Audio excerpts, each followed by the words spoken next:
Hey, welcome to Farm Talk Friday. It's February 7th, 2025.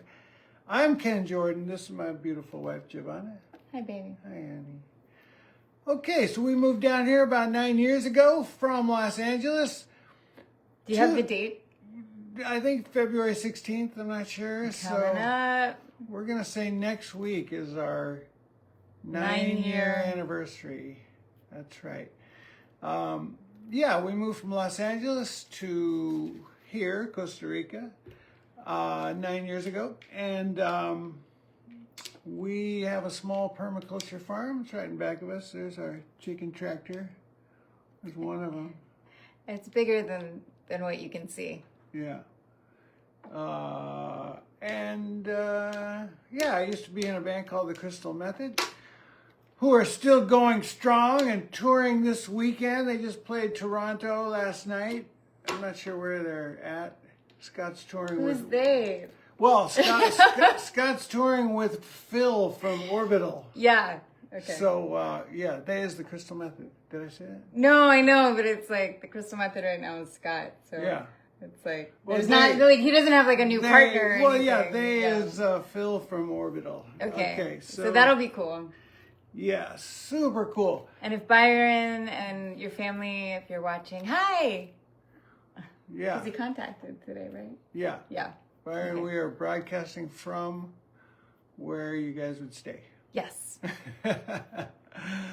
All right. And Giovanna is a tantric yoga teacher, and she has an amazing nonprofit called Greenwave. Check that out at greenwave.eco. And we're just trying to grow stuff and live with a small footprint. We've got solar panels. We drive electric cars, the whole 9 yards. Oh, and also these guys back here are little hens. I know if you're living in Trumplandia, you're paying a lot for eggs, and we're paying nothing. Well, I mean, we have to feed them. We have to feed them, but it's practically nothing, and they're delicious. There's a lot of work involved, but I do feel we did something right by having chickens. That's right. Yeah. So, all right, some things I want to talk about are this. I am just really enjoying our water apples, our manzanas de agua. Uh-huh. Manzanas de agua. We showed them last week, I think, and now they're like more ripe and more delicious. Still like 12 calories per apple. Yeah, it's a good fruit to have, right? Yeah, like too many of them, like you can't. Yeah, and it fills you up. Too many. I don't know if there's like a chemical reaction if we ate like 20 of them. Yeah, I don't know. I can't eat more. It's hard to eat one, actually. Yeah, one big one. Yeah, it's kind of filling. It absolutely is. Like carrots. Yes.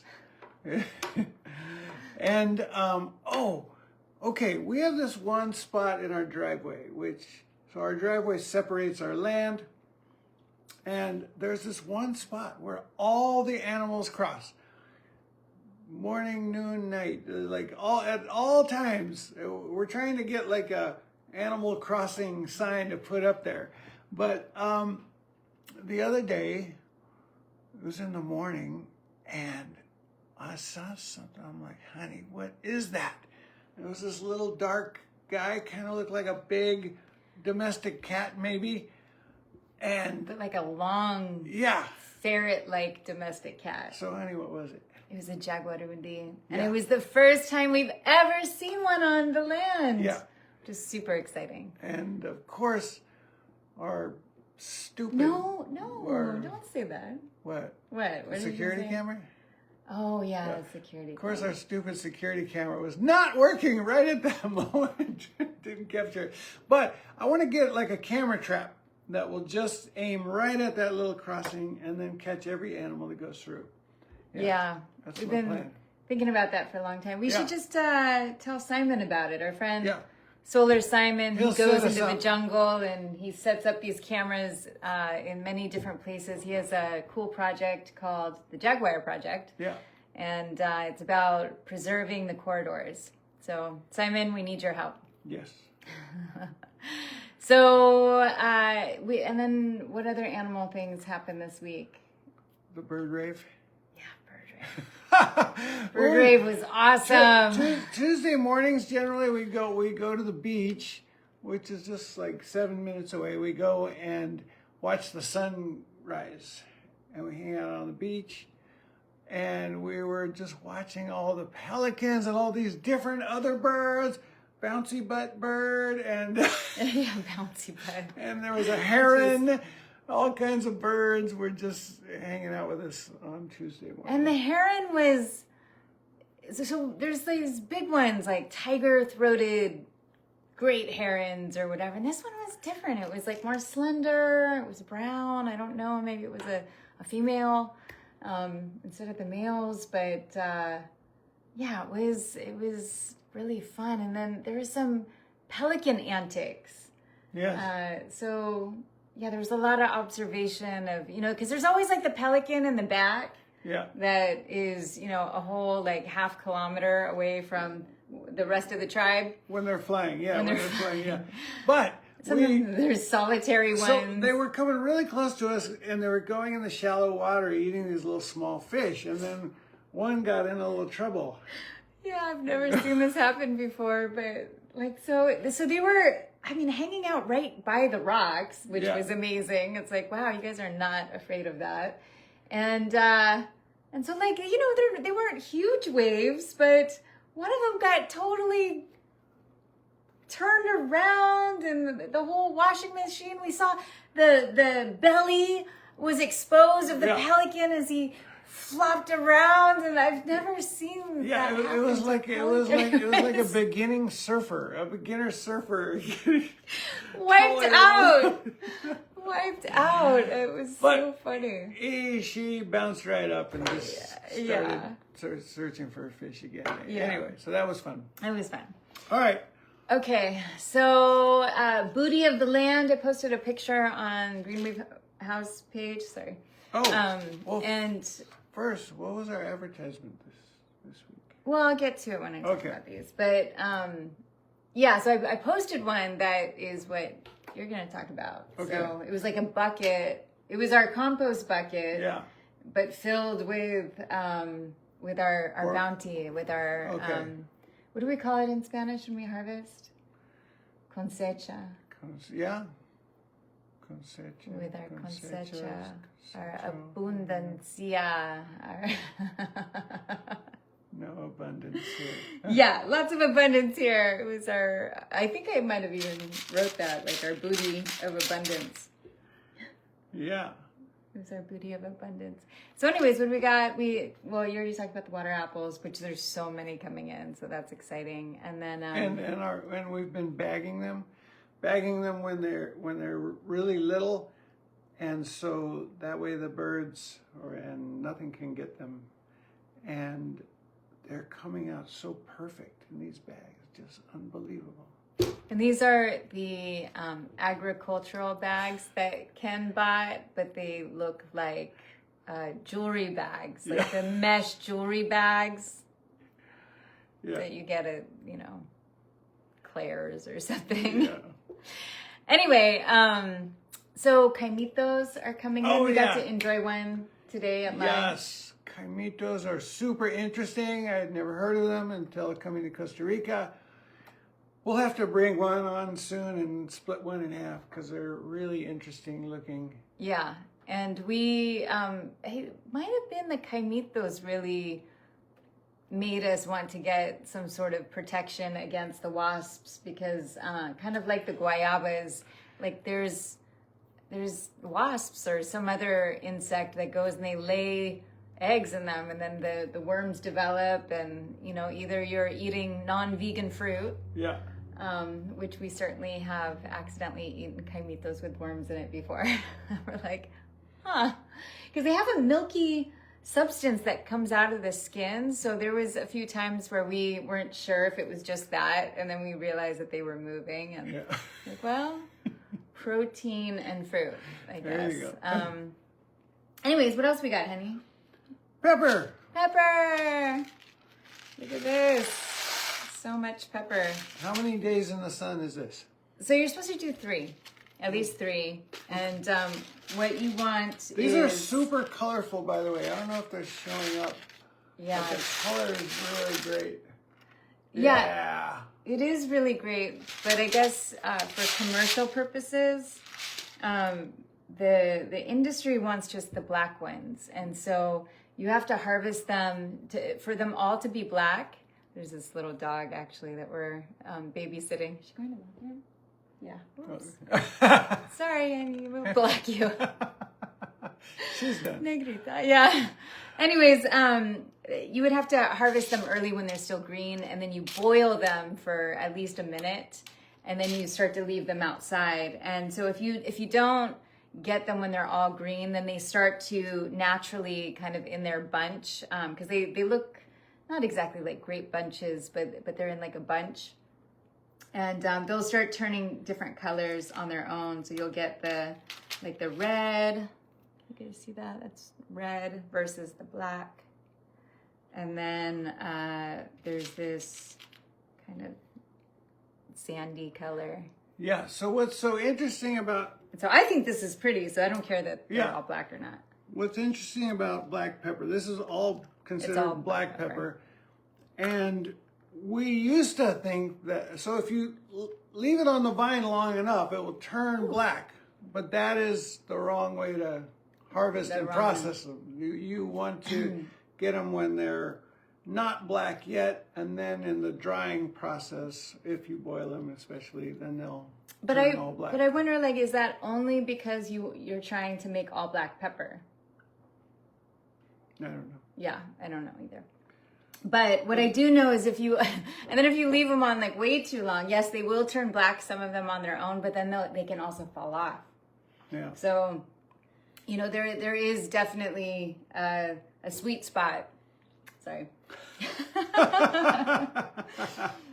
This pepper will only be for our usage. But yeah, if you leave them out for about 3 days, then they'll get really crunchy. You want them to crackle. Yeah. But, oh yeah, good crackle. Yeah. Even though I put cayenne pepper in my coffee every morning, I tell you, black pepper really kind of gets me. Woo! All right, what else we got going on? Well, talking about pepper, something I realized as I was harvesting all of this week is when you harvest it, you don't want to pull down. You want to like kind of pull up. And the reason is that the vine is, it has its little roots on, so it's a vine. It's not like coming off of a tree. It's like growing on trees that you put the vine onto. And if you yank down on it, you could, yank the vine down, or just, make it loose. So if you lift up, then you avoid that problem. So that's a tip. Pro tip. Pro permaculture pinup tip. What else we got here? So the ad, I'll talk about the ad, had eco bricks in it. And actually, if you look really closely, it had the agricultural bags in it also. And I shouldn't do that because we are using them for agricultural purposes, but they are, to me, jewelry bags. Maybe the manufacturer, it's like Duff beer in The Simpsons, where the Duff Light and the Duff regular come from the same batch, Really? Yeah. So no, I don't remember that. Maybe the guys that make these bags, they just have stickers, agricultural jewelry. Right. Duff and Duff Light are the same. That's hilarious. Okay, anyway, so agricultural bags are in that photo, but I also wanted to show the eco bricks. So I have different sizes here. These are different shapes. This one is Coca-Cola. Yeah, and then this is like some water brand that's here. This one's Ethos. They don't sponsor us, but they are sold at like Starbucks sometimes. And anyways, so sometimes I have a variety of them, but I really don't like having the variety, and I prefer this shape. And it's just because at some point in time we started drinking club soda. We'd have those more often, and look, my point is just, you need to share, if you're going to do this, I've been doing this now for 9 years. So even though we've only been in the house here technically for 8, I started doing it at the place that we were renting while we were building. And there's lots of like little tips. And so you want to pick a shape because to do anything with them, application wise, whether you're going to make furniture out of it or you're going to build a garden, you want them to be uniform. And even when I stuff them into tires to make seats, like to have them be different sizes, creates like a difference. Do you see? And so trust me. Trust me, you want uniformity. So I don't want to say that these are a waste, but I probably won't spend my time and energy on these ones. I'm going to continue with the ones that I have going in this shape. And I don't know, we finished, Jose and I, like a bunch of them like a week or so ago. And we're going to keep going. I have another tire that I want to fill. Cool. And I'll update you guys as I do on this page, the Green Wave House page. All right. So what else? I was trimming in the Momento Oro area. That's a whole nother story with the Momento Oro. Yeah, we've talked about it before because it's an annual event. But I realized that you can break your tools. Yeah. So that happened. We got to get a new one. Yeah. My baby is cutting a lot of things out there. Yeah, and I asked Jose, I'm like, hey, because we have a whole bunch of these that are also rusted. I can't open them anymore. I'm like, do you know anyone that knows how to repurpose these? And he's like, no. Yeah.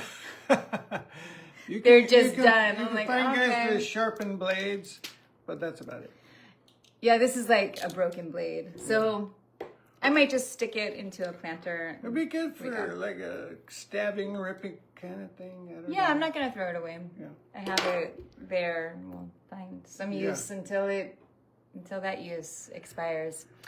And then finally, I wanted to talk about the smart ant. So I talked about it a little bit last week. Like we had this ant problem. We used some, not biodiesel, but the old vegetable oil around the trunk to stop them. And it actually was very effective. It was when we used to have our veggie oil car. Mm-hmm. But those ants, they ended up finding a tree that was close and touching the tree. And they ended up going up that tree. And so we had to trim that branch. Yeah. So they stopped doing that. So it was just, and our worker Jose, he's like, look how smart they are. But Muy inteligente. Muy inteligente. And I was teasing. I was like, yeah, maybe the tree was calling in the ants because the tree was kind of not looking good. Like the leaves just looked not great.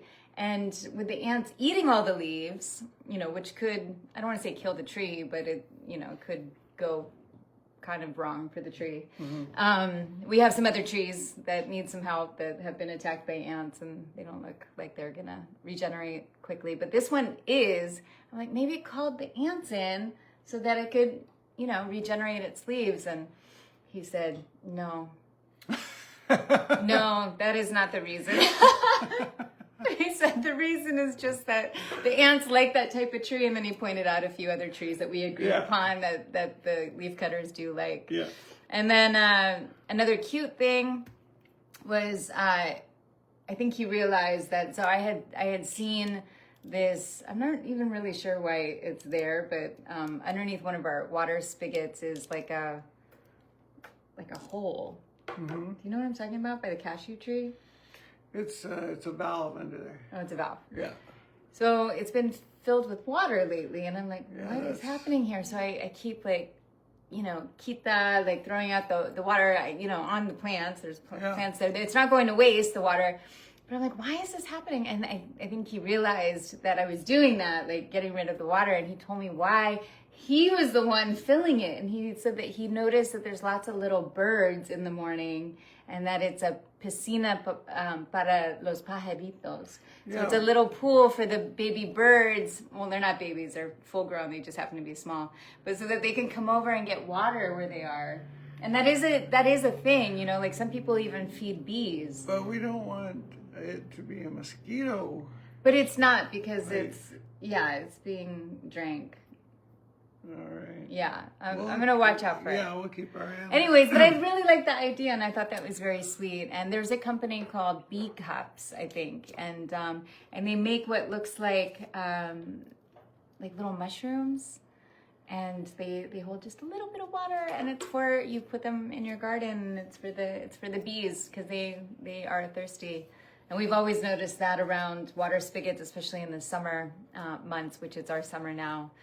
That there will be a bunch of bees around trying to get some water. And last thing is I saw a bird this week that I've never seen before, and I think maybe it's a migratory bird. Remember I told you about it? Cool. Yeah.